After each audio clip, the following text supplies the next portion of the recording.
Hello everybody, this is Van once again. We're interviewing today Margaret Dugan, who's running for the Superintendent of Education of the state of Arizona. She's currently the Assistant Superintendent of Education of the state of Arizona, assisting Tom Horn in his office. This is basically going to be questions and answers. Some of these questions I've actually got from the outside. One of them we're going to be asking shortly, but I want all of you to pay particular attention to this because this interview has got to do with the next person who's going to run, operate, manage the schools in this state, which is the future of our lives, both for us, our children, our grandchildren, our great-grandchildren, and generations to come.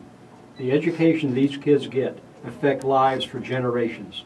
I know when I was going to school I never thought about it that way, but I can look back on my life now and see the things that I learned and what it produced in my own life and how important it really was to me, even though I was somewhat of a flake when it came to learning. Okay, so pay attention, really close attention. We're going to get started now. I'm going to ask Margaret to give me a little bit of her personal history as to where her background is and why she believes she's qualified to run this department. Margaret? Hi, Van. Well, first of all, I'd like you to know and the viewers to know that I'm a native Arizonan. I was born in Jerome, Arizona and raised in Bisbee, Arizona, so they're both mining towns and also ghost towns. And I also have 36 years in education, so that's a lot of experience. I've also sat in every chair in education, teacher, teacher trainer, assistant principal.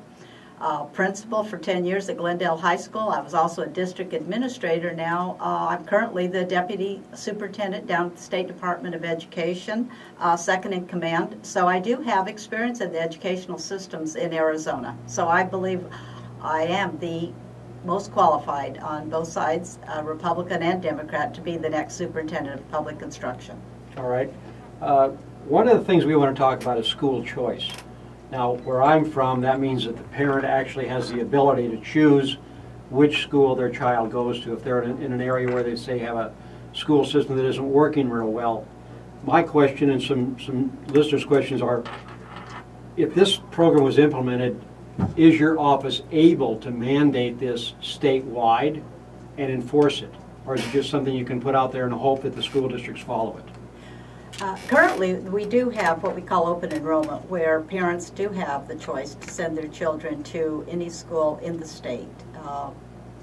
When I was a high school principal, I had students that came to Glendale High School from different parts of the valley, as long as we had the capacity at Glendale High School. And so we already do have open enrollment. We also have a lot of charter schools in Arizona, over 500. And I believe that really avails a lot of choice for our parents and our students. So if parents do not like the regular district school, there's a lot of charter schools that are doing great jobs with our students as far as providing a great educational experience. So we do have a lot of choice here in Arizona. In fact, Arizona is the #1 state that offers choice. You're one of the few administrators I've ever spoken with that actually sounds like you're in favor of charter schools. Why is that? Well, I believe that a parent is the one in charge of their children's education. The child of a parent is their most prized possession. And I believe, as a parent, that was my choice, to send my child to the school that I felt was the best educational experience. And I'm a parent that chose my son to go to a public school for his first 8 years, and then I chose a private school for my son's high school experience. And I believe that was my prerogative, and I believe every parent has the right to choose the best educational experience for his or her child. Now, I believe you're pro-life, and the question I'm going to ask in conjecture with that is there anything that you can do within your professional life that can affect that view throughout the system? Are you able to set up programs or install people or whatever that might affect the decisions that children are making, and even parents are helping them make, some of which I believe are rather poor ones? I've always been pro-life, and as a principal, I instructed our teachers to make sure that they left those type of concerns and questions and issues to the parents at home. And they were not to discuss questions that or concerns that I felt should be left at the home. In Arizona, we do have the abstinence law on the books, and I believe that should stay as the way we instruct our students as far as sex education is abstinence. And for my position as superintendent of public instruction, I would continue with that belief system. All right. Is that the abstinence is the best and the way for us to teach our students sex education, and pro-life issues should be left to our parents of our children. Okay. I have a question here from one of our listeners. He's a Northwest Valley Tea Party member. His name is Jim Wise. I hope it doesn't offend you, Jim. Everybody's going to hear you now. He wanted to know, he sent me an email, and it's a comment on, I realize it's a long time ago. It's not from 1999, from the Dysart School website. They indicated that 59% plus of the money goes directly to the classroom, 10% goes to administration, both district and school level. Another report I found dated July of '99 indicates $1,960,000 for bilingual education, and that is $332,000 more than the other special education programs combined. How does this type of program, and why, is it statewide, and is there anything that can be done or that has been done to change that? Every district receives a different pot of money depending on the type of students that they educate. The bilingual education is no longer a program in Arizona because of the law that was passed in 2000 that, in fact, I spearheaded. I was the co-chair and co-author of Structured English Immersion.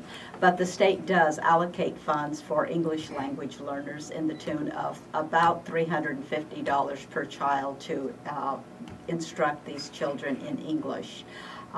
It would be higher had we not taken this case all the way to the Supreme Court under Superintendent Tom Horn, and we were able to prove to the Supreme Court justices that with the teaching of English, structured English immersion, that we have met appropriate action in Arizona, and it's not more money thrown at a program, but actually teaching these students in English is the cheaper way of teaching these students English rather than throwing more money at the program. So you don't believe that the bilingual educational system to some degree, or where schools I've known, actually, they call it bilingual, but most of the education that went on there was not English. They actually taught a lot of kids in mostly Spanish and English here and there.